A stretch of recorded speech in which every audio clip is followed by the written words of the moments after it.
That's it, man. Game over, man. It's game over. Oh, no tears, please. It's a waste of good suffering. Fairly alarmed here.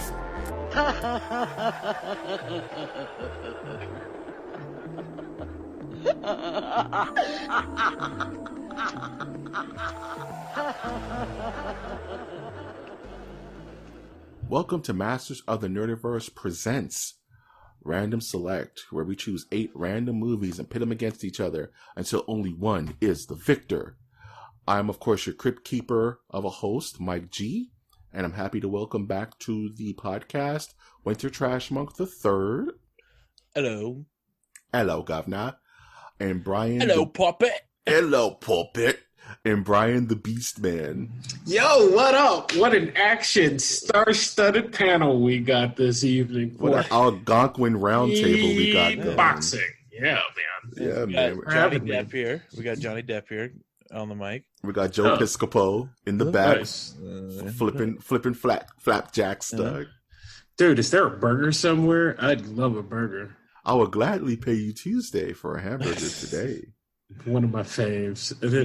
Yeah, man. Like, so I have a question before we begin. If you Maybe guys, go on. if you guys are so, like, say you have a hankering for a hamburger, how easy is it for you to just go somewhere and grab it? Like, how Very easy. Like, Super. across the street, there's like a Burger King. Or something? Literally up the street from my house is a Burger King, like half a block. I can have a burger in less than 10 minutes. Yeah. Yeah, I it's like stupid. Yeah. Okay. Like, I open If my I go to the gas station, I could probably do it.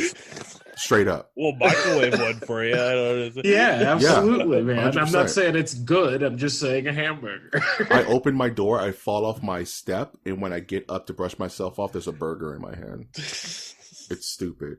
Anyway, speaking of things that go into your mouth and then make you happy, we have 2 horrifying movies. Mike G said it, not me, folks. Hey guys, I only work here.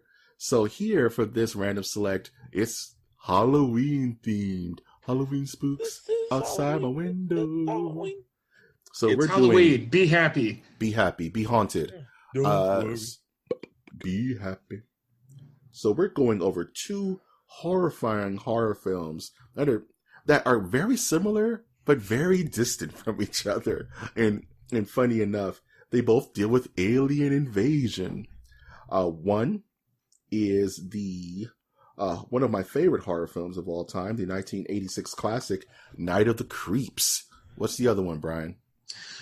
The other one is 1951's, and we went deep, ladies and gentlemen. Deep. The Thing from Another World. Scientists and American Air Force officials fend off a bloodthirsty alien organism while at a remote Arctic outpost. Old school. I mean, it's super old school, man. Old school.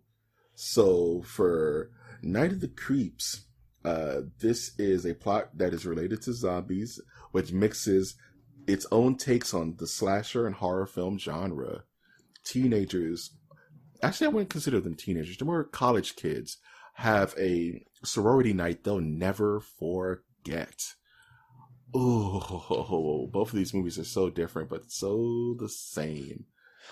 Brian, what's your experience with Night of the Creeps? Never seen it. That's good. First viewing. So it was my first Halloween viewing. The quick 30,000 foot overview is, 1980s horror movie. Were you screaming like banshees? Absolutely not. Damn. All right. Winner. Winner, what's your experience with Night of the Creeps? I've never seen it. Oh, and no. I barely didn't see this one. Oh, no. I have a huge problem. Like, so you wanted to know if it gave me the heebie-jeebies or the creeps. It did not, folks. Okay. And it's very hard for movies post 1989 to make me go, "Oh, I'm scared! Oh, I'm scared! I'm scared." Yeah, Well, particularly zombie films. Don't It forget. could also be that you grew up. Damn. Oh, that's true. I'm just throwing it out there, but go on. It could also be that you're an adult. You're a grown man with Yeah, I mean, Hey, don't turn off the lights tonight. Don't do it. Anyway. No, there's only a few type of movies that scare me, and yes, one of the categories is Japanese horror films. Those scare the death. Yeah. Interesting genre. I love Yes. Pita. They scare. Nope, I don't like it. Like I remember not going to sleep after watching The Grudge, and there was like the pale Japanese kid making cat noises. Like, I have nope. a funny story about The Grudge. I went to go visit my mom in Santa Clarita, California, where she was working, and it was dead middle of the day, summer, blistering light, and I had a little bit of money in my pocket. And I said, I'm just sitting up here. Went to Six Flags, no big deal. I'm going to go see The Grudge by myself in an empty theater. No one's in the theater but me. And I was so scared that I just walked out, broad daylight, like cat kids is going to just jump. I'm going to open. No. Anyway, that's a whole different random select. Yeah, So- that's how much Night of the Creeps had it affected me. We're talking about The Grudge instead. Whatever. As the only person who grew up with this film, this is one of those movies that was at the movie store that my pops would pick up occasionally, and multiple times. And I, for one, geek out about this movie every single time, from the effects to the police officer that says "thrill me," to the black and white intro. You know what I mean? To the weird naked aliens running on the ship in the beginning of the movie, to the gore, to the teens, to the chads. I love everything about this movie. I just eat it up. It's the best. I'm gonna lose. I'm probably gonna take a huge L on this one, and I'm okay with it. As long as you guys know I love Night of the Creeps. Okay. The best part of this, by the way. So I like how Wikipedia puts this, where it goes, the film is an earnest attempt at a B movie and an homage to the genre. Yep. I don't like films that try to do earnest attempts at a B movie. Okay. Well, that's an opinion. I don't think it's actually, I can't say that because Grindhouse. I really liked Grindhouse, Robert right? Rodriguez's Grindhouse, but I think there's just something about like people trying too hard to be a B movie. And I guess Grindhouse would be more of an exploitation film. Yeah. But yeah. I don't know, man. That's an opinion. I'm mad at you, man. What do you think, Brian? Here is my issue with this movie, and it comes down to something very, very simple. And I mean, the other kid doesn't even exist on IMDb anymore, so I don't even know. Jason Lively and this other dude, they were not funny at all.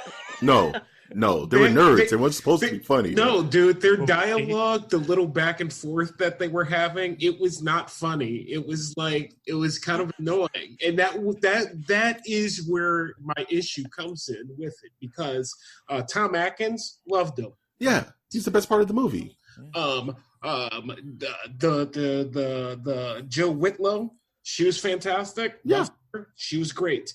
The story itself, a bit out there, but it's Halloween. Hey, great. But when you got these two on screen pretty much, I mean, whining, it's like, man, I'm not really in the mood for candy. I'm just kind of in the mood. I want a steak right else, now. Man. I don't know, man. There's certain Tom Atkins, or we call him Captain Mustache, for me, is the standing point of this film. Even his story about how his girlfriend was murdered by an axe murder in the 50s, and how he buried the body in like some tarp and got away with it. But now there was a house built on top of that buried body, and the axe murderer comes back to life on that very night. It's just so kind of earnest and creepy, and also, yeah. Everybody watching, it's a good horror podcast. Go out, check out this film. But did you just hear the words that came out of your mouth, like describing this movie? It's earnest. It's earnest. He killed his girlfriend. He buried the body. No, the axe murderer killed Tom Atkins' girlfriend. All right, and Tom Atkins killed the murderer in anger, and then he buried the axe murderer body, and that's what the house was built on. All right. And then Tom Atkins, as you could kind of notice that Atkins is on the brink of committing suicide. He was about to put his head in the oven right before before the story started happening. And scenes like where the kid was in the bathroom and the handicapped kid was trying to evade the slurms, and you hear his recording of him slowly transforming. And you just hear, like, he's like, I feel them in my brain. Okay. I don't know what to do. The recording was pretty good. That much. That's a moment, dude. That's a decent moment. You hear the transformation, dude. I don't think it holds up for the other, what are we talking? Was this thing an hour and a half, hour 45? Hey, girls, I think your dates are here. That's great. Only one problem. They're dead. Yeah. You see Chad's face explode into worms outside their window. It's stupid. Stop. It's amazing. The flamethrower, dude. He's putting the flamethrower to the zombies, bruh. The little dog at the end. It's amazing. Whatever, man. Amazing. Anyway, I'm like, if we had sound effects, you'd be hearing crickets right now. Yeah. I'm feeling like I'm preaching to the choir here. But anyhow, Brian, what's your experience with Thing from Another World? I mean, it's a 70-year-old horror movie. I had never seen this thing before. I had never even heard of it before. Howard Hawks production. I don't know who Howard Hawks or production is. So RKO Pictures? RKO Pictures, Doug. Howard Hughes? I went into it with an open mind. Hour 27-minute long film, and I got to tell you, I enjoyed the little film. Yeah.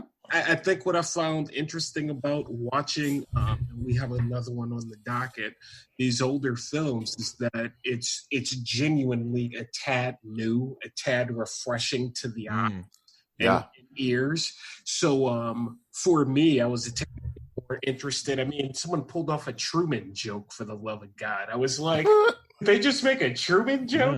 Yeah. Dude. Why don't you go to that former president over there and give him a piece of your mind? I was like, this is crazy. But I liked the thing as well. I thought the thing was pretty badass.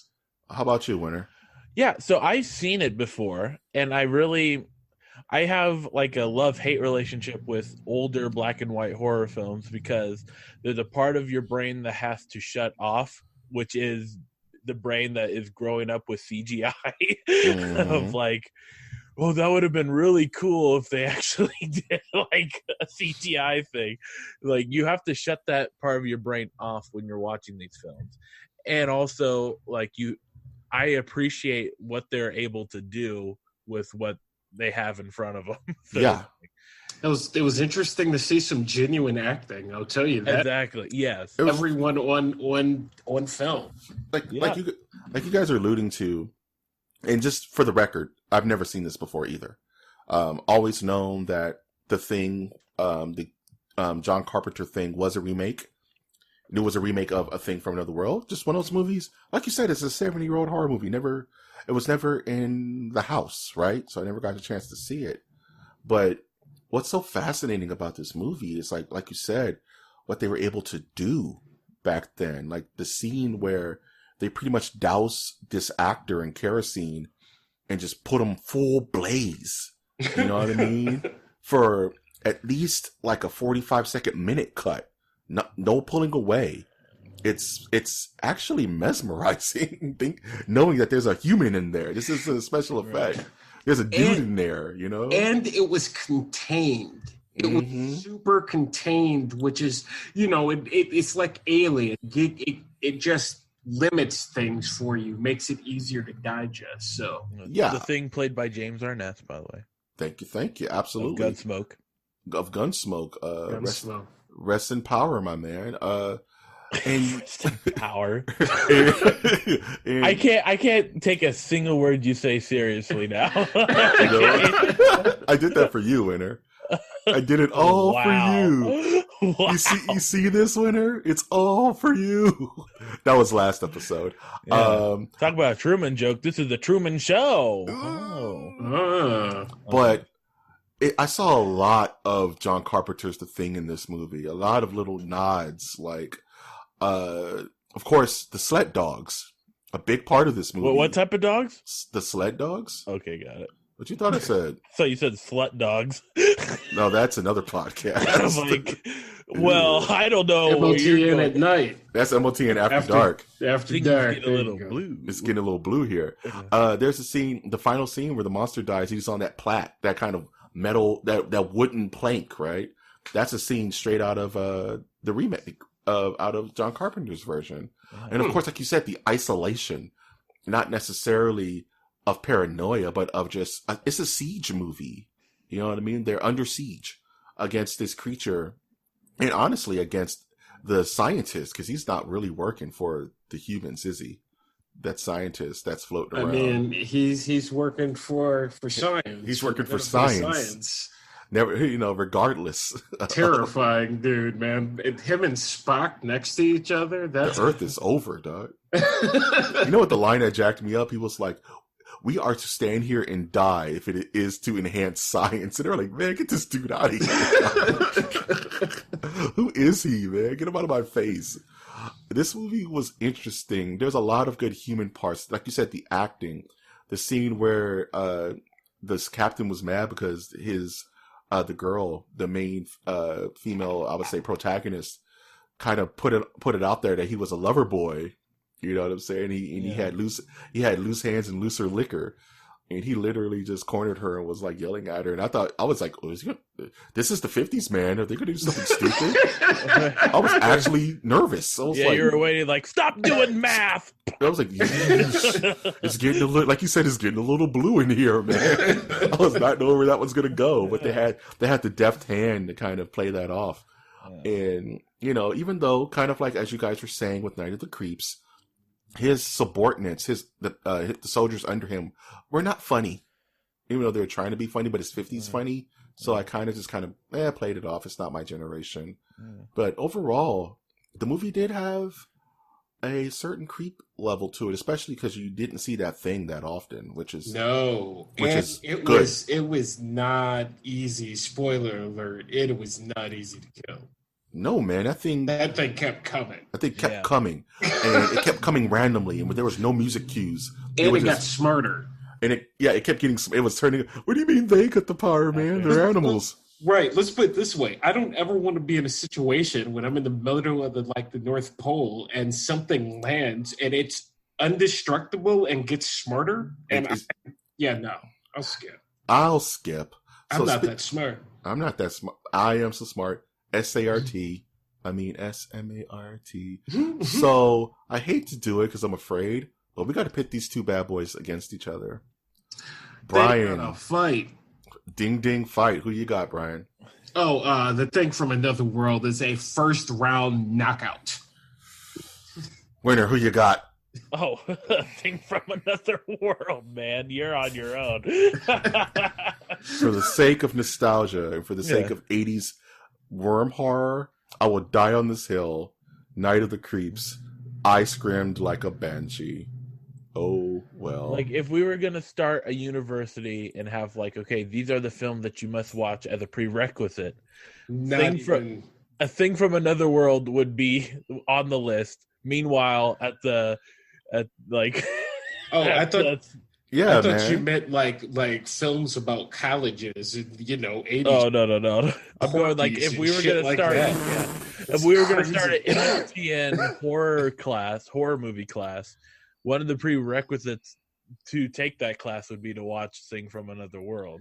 But one of the trash electives that you don't really have to go to would be Night of the Creeps. Yeah, or like something that the student assembly puts in. I'll say this as I hang here. Night of the Creeps was a precursor to Slither, which was made by James Gunn of Guardians of the Galaxy fame. It was a precursor to a lot of campy, schlocky 80s horror films. And yes, it is not a perfect film, but it's one that's near and dear to my heart. So it gets my vote, but as you guys see, it will not be making it, and it will now be banished from the lands with Thing from Another World winning this bracket. It's not all about us, ladies and gentlemen. It's not. What do you think? What do you think? What do you think? What do you think, Nerdiverse? We're as this episode goes up, we're gonna actually be running a poll on our Twitter channel, our Twitter page, which is at @mnerdiverse, where I will ask you which is the better film, Thing from Another World or Night of the Creeps. You'll let us know if we're wrong or if we're right and everything in between. I'm definitely excited for the next episode. I love doing these random selects, and I just want to thank Winter Trash Month III. You're welcome. Hove, and I want to thank Brian. Hey, thanks for having me. It's a blast. I love being here. I love doing this. This is why we do it, folks.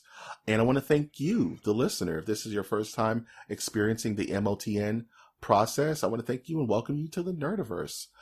With that, I've of course been your host, Mike G. I want to thank you, fellas, for joining me on this fun, wacky ride. You're welcome so much. RKO Pictures, folks. RKO Pictures. Looking Grab your forward popcorn. to the next match. Absolutely. Yes. And until next time, I will always ask you to look towards the skies. Until next time, America. Until next time, America, look